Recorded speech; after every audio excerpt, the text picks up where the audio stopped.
Quando a igreja pentecostal começa aqui no Brasil, ela começa através de pessoas que tinham instrução formal. Tanto o Daniel Berg quanto o Gunnar Wiggen, eles fizeram um seminário, eles tinham uma base teológica.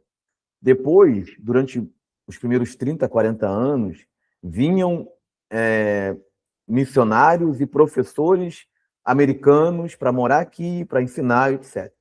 Depois teve um tempo de negação. O pentecostalismo começou a se tornar muito anti-intelectual, achando que isso ia trazer uma certa frieza ao movimento.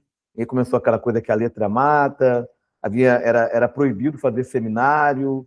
Se você estudasse muito, você ia perder a fé. Nem faculdade que a gente podia fazer, porque aquilo ali era coisa do mundo. É verdade. Só que nos últimos 20, 25 anos, e principalmente a partir da internet, houve no pentecostalismo um aumento da importância e do reconhecimento do trabalho do mestre e também de novas pessoas nesse trabalho. Porque antigamente, como é que funcionava? O crente ia para a EBD, ia para a igreja dele, era proibido ou era muito combatido fazer visita em outros lugares, assim, havia um controle muito grande sobre isso. Para você trocar de igreja era complicado, sem carta de mudança.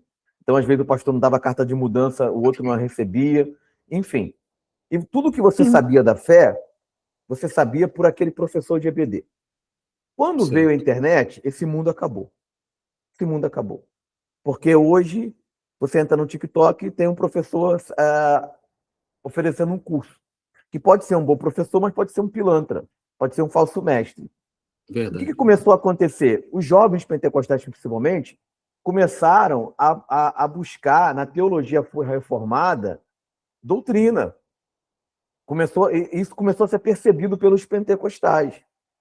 Daí, nos últimos 20 anos, 25 anos, há mais reconhecimento da importância do ministério do mestre.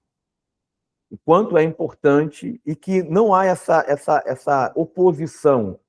Jesus era cheio do Espírito Santo, não houve ninguém mais avivalista do que ele, e ele era chamado de rabi. O Apolo era mestre, instruído na palavra, mas precisava ser cheio do Espírito Santo. Não teve oposição, ele não teve que deixar de ser cheio, de ser instruído, deixar de ser sábio. Lá em Atos 13, diz que haviam profetas e mestres, e dá o nome deles.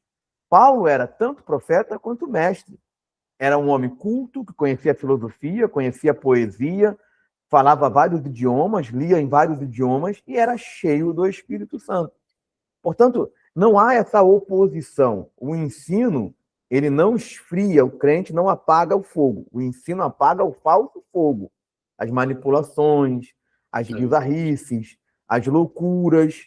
Aí isso realmente o ensino ele vai trazer uma certa limitação. Então, nos últimos tempos, os pentecostais têm produzido mais literatura, têm tido espaço em editoras seculares, por exemplo, a Thomas Nelson tem publicado autores aqui no Brasil, a Mundo Cristão, que é uma editora evangélica, mas que não publicava autores brasileiros, tem publicado pentecostais aqui no Brasil, de forma que a gente está hoje num cenário muito melhor do que quando eu comecei a estudar, há mais de 20 anos atrás, mas que ainda está longe do que seria o cenário ideal, ainda está muito longe. Mas é um avanço, né? Com certeza tem sido um avanço.